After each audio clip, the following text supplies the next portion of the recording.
नजरों की अटखेलियों पर विराम लग जाता है। कदम अनायास ही ठिठक कर रुक जाते हैं। दूर से ही उच्च शिखर पर फहराते ध्वज का आकर्षण उस ओर हठात खींचकर ले जाता है और जब हम उसकी छाया में पहुंच जाते हैं तो एक असीम शांति का अनुभव होने लगता है। कुछ बात तो है कि लोग इसके आकर्षण में बार बार चले आते हैं और यह शांति यहाँ बार बार बढ़ती ही जाती है। लोग आते हैं, ध्यान करते हैं, अर्जी लगाते हैं और जीवन पथ पर बढ़ने की नई ऊर्जा प्राप्त कर कर्म पथ पर लीन हो जाते हैं। मैं बात कर रहा हूँ बिहार के मुजफ्फरपुर जिला के सकरा प्रखंड से होकर गुजरने वाली NH 28 के सटे डिहुली गांव स्थित त्राही अच्युत आश्रम की।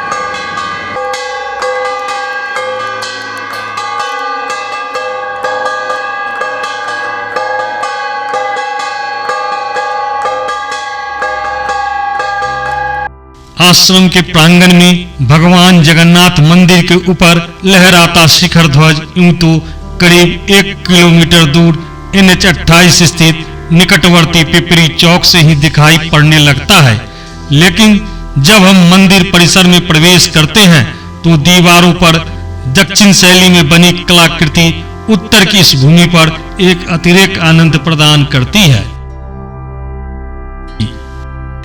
इसका संबंध उड़ीसा के पुरी स्थित भगवान जगन्नाथ मंदिर से होने के अलावे कई बात ऐसी है जो कदम कदम पर आपको यहाँ ऐसा महसूस होगा कि हम पुरी स्थित भगवान जगन्नाथ मंदिर के सानिध्य में हैं।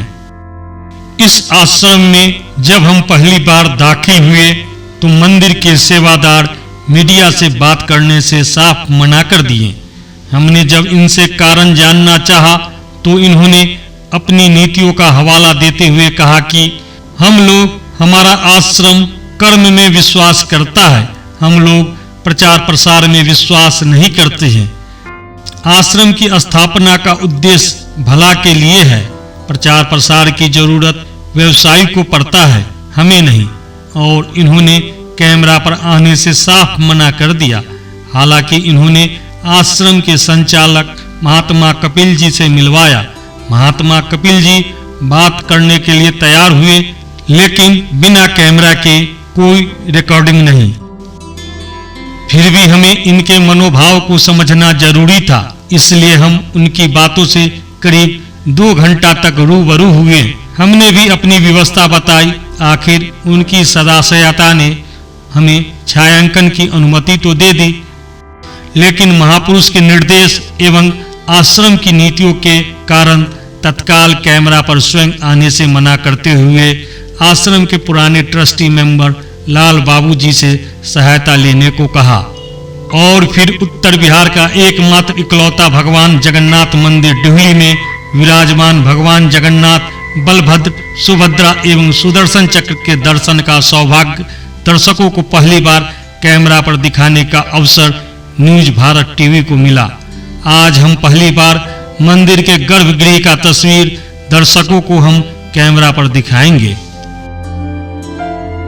मंदिर के बने हुए अभी ज्यादा वक्त नहीं बीते हैं। 31 अक्टूबर 1982 को सबसे पहले गादी गृह का स्थापना किया गया। मात्र 4 दशक में इसकी यशोगाथा लोगों की जुबानी पर ही प्रसार लेता रहा। प्रचार प्रसार से दूर इस आश्रम का उद्देश्य कभी प्रचार प्रसार करना रहा भी नहीं। मंदिर का निर्माण किस किस स्तर पर किस किस रूप में हुआ है? सबसे पहले तो आपको हमारे शाखा आश्रम त्राही-अच्युत शाखा आश्रम बिहार डिहुली की तरफ से त्राही-अच्युत है। हमारे आश्रम प्रांगण में आपको आने के लिए बहुत बहुत धन्यवाद। हमारा आश्रम जो है ये मुख्य आश्रम झीटी खुर्दा डिस्ट्रिक्ट बालाकाटी प्रखंड में मुख्य आश्रम हमारा अवस्थित है। वहाँ के महापुरुष गुरुदेव जी आकर के हमारे महात्मा जी के सौजन्य से बिहार आश्रम का निर्माण किए।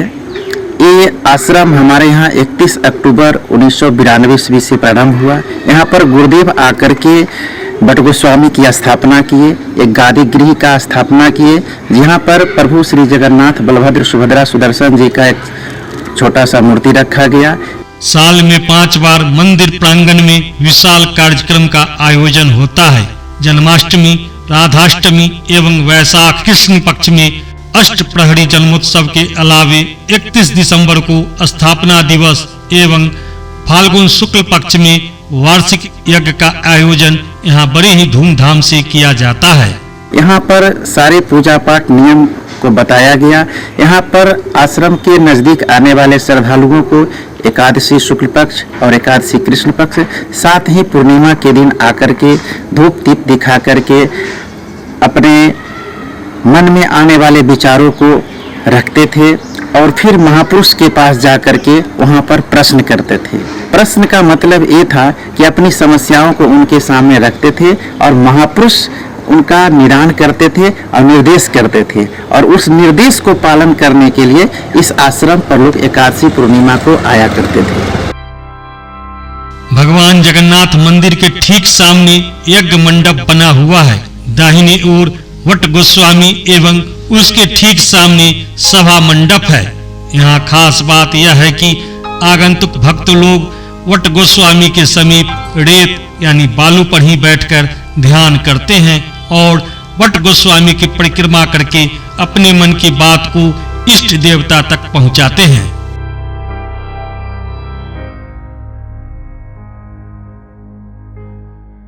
उनका है परिक्रमा लोग यहाँ आते हैं। सबसे पहले आने के बाद जो है सो उनका निर्माण करते हैं और उसके बाद आने के साथ चारों तरफ परिक्रमा करते हैं। 3 बार 7 बार परिक्रमा करते हैं और जो है सो अपना उसके बाद गादी जी में जाते हैं। गादी जी में जाकर के वहाँ प्रणाम करते हैं।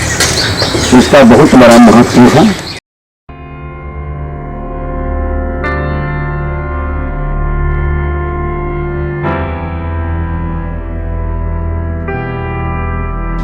भगवान जगन्नाथ मंदिर डिहुली का निर्माण भुवनेश्वर के कारीगरों के द्वारा किया गया है।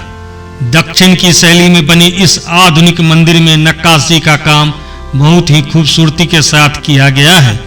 मंदिर की हर एक प्रतिमा जीवंत हो गई है। मंदिर के मुख्य द्वार के ठीक सामने अरुण स्तंभ है। सिंह द्वार पर द्वारपाल जय विजय एवं भैरव जी के साथ उपस्थित हैं। मंदिर के भीतरी परिसर में प्रवेश करते ही सबसे पहले गरुड़ स्तंभ दिखाई देता है।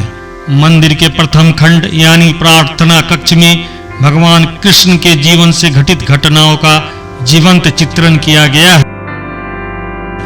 जन्म के उपरांत वसुदेव के द्वारा श्री कृष्ण को जमुना पार करके नंदगांव पहुंचाने की घटना के अलावे पूतना वध, बकासुर वध, कालिया नाग का नाथना, गोपियों के यमुना स्नान के अलावे श्री कृष्ण के द्वारा गोवर्धन पर्वत उठाने एवं श्री कृष्ण के मथुरा गमन तक की घटनाओं का जीवंत चित्रण किया गया है। इन चित्रों के ऊपर भी काली, नवग्रह, नवदुर्गा आदि देवी देवताओं की मनोहारी प्रतिमा सज्जित है। अब हम आपको मंदिर के गर्भगृह की ओर ले चलते हैं। डिहुली में स्थापित भगवान जगन्नाथ मंदिर के गर्भगृह में बाईं ओर बलभद्र, बीच में माता सुभद्रा एवं उसके दाहिनी ओर भगवान कृष्ण की मूर्ति एवं सुदर्शन चक्र स्थापित है। सभी मूर्तियां नीम की लकड़ी से बना हुआ है। इन मूर्तियों को पुरी के बालाकोट से ही बनाकर भगवान जगन्नाथ मंदिर में स्थापित किया गया है। भगवान के लिए रात्रि विश्राम हेतु पर्याप्ता शयन कक्ष भी बनाया गया है।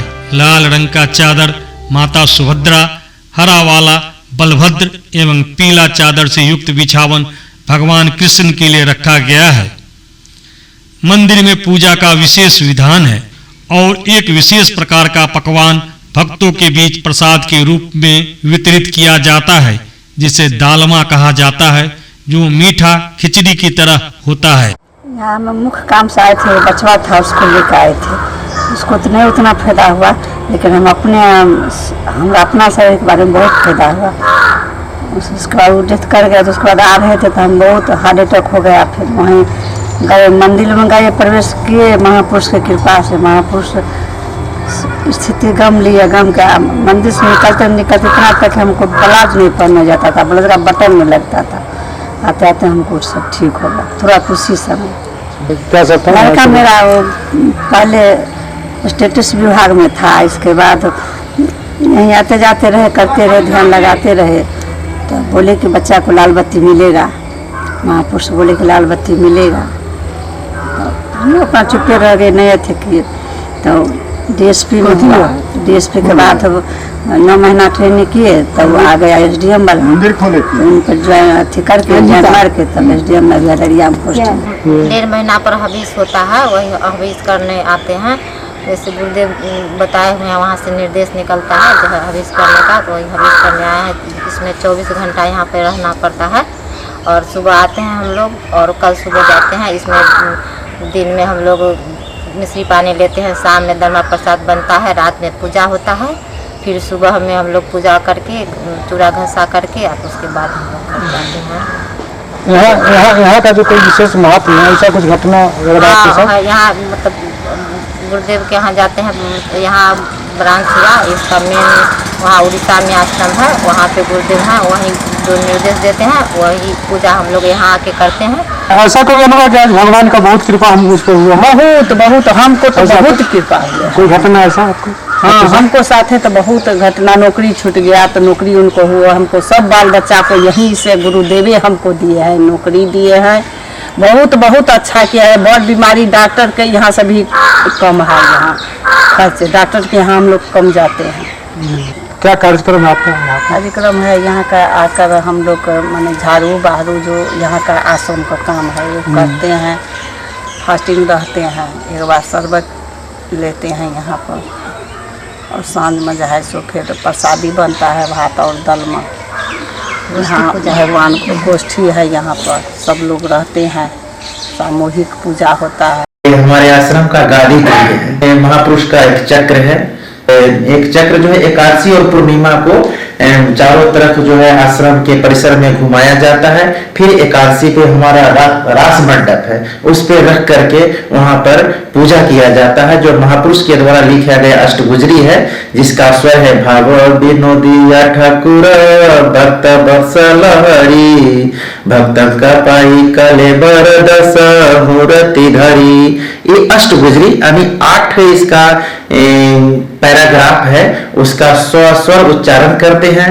साथ में लोग विष्णु सहस्त्र नाम, हमारे विष्णु भगवान के 1008 नाम है, उनका स्वर पाठ करते हैं। प्लस गीता का जो 18 अध्याय है उसमें के से एकादश यानी 11वां अध्याय और 18वां अध्याय का जो है कि स्वर जाप करते हैं। यहाँ भक्तों की रक्षा हेतु सूत्र बंधन का विधान है। भक्तों को महापुरुष के द्वारा मंत्र प्राप्ति एवं दिशा निर्देश दिया जाता है, तब जाकर सूत्र बंधन की प्रक्रिया पूरी होती है और यह सब गादी गृह में ही संपन्न होता है। गादी गृह मंदिर परिसर का अहम भाग है।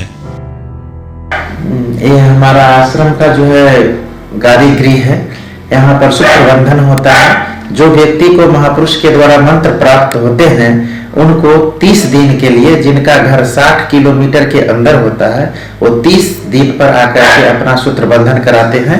यहाँ में 2 रंग के धागे ब्लू और लाल होते हैं। हमारे आश्रम में जितने भी भगवान हैं उनका नाम के साथ जय ध्वनि करते हैं, जैसे ओम परम ब्रह्म परम पूज्यपाद गुरुदेवन कर, तो इसमें गुरुदेव जी की जय करते हैं। फिर ओम परम ब्रह्म श्री गुरु अच्युता गोलकनाथांकर, तो हमारे जो परम पूज्यपाद गुरुदेव के जो परम गुरु अच्युतानंद जी थे उनका जो है कि करते हैं। फिर महालक्ष्मी कर, महादेवी शक्ति कर, श्री राधे कृष्णन कर, बाना पतकांकर, ओम प्रभु श्री बलभद्र, प्रभु श्री जगन्नाथ, माता सुभद्रा, सुदर्शन, दारु ब्रह्म चतुर्धामूर्तिंकर, ओम श्री श्री ज्योति लिंग सनाथंकर, ओम महाबाहु श्री वीरबाहुंकर, ओम श्री चक्र शक्ति क्षेत्रंकर। इस सब के आगे लोग जय बोलते हैं। पुनः जो है हम लोग सबों की, हम सब भक्त जनों की मनोकामना पूर्ण हो, बुलंद एक बार सब रिष्ट का खंडन हो, भगवान सर्व मनोवांछित फल पूर्ण हो, बुलंद एक बार हमारे आश्रम का उत्तरोत्तर हो, बुलंद एक बार हरि। तो इस तरह से हमारे यहाँ ऐसा विधान बनाया हुआ है और हमारे आश्रम में सभी प्रकार के लोग, चाहे किसी भी उम्र के हो, किसी भी जाति से हो, किसी भी धर्म से हो, पहले से किसी भी धर्म को मानते हो, वो सारे लोग यहाँ पर आकर के आश्रम से जुड़ सकते हैं। आश्रम से योगा योग बना करके इस कलयुग में जो हम जहां भी निकलते हैं, हर लोग त्राहिमाम है, हर तरफ जो है कलयुग लोगों पर सवार है। ऐसी परिस्थिति में आदमी को समय निकाल करके कुछ न कुछ प्रभु का जाप करना चाहिए। ये हमारे आश्रम में ऐसा ही निर्देश होता है।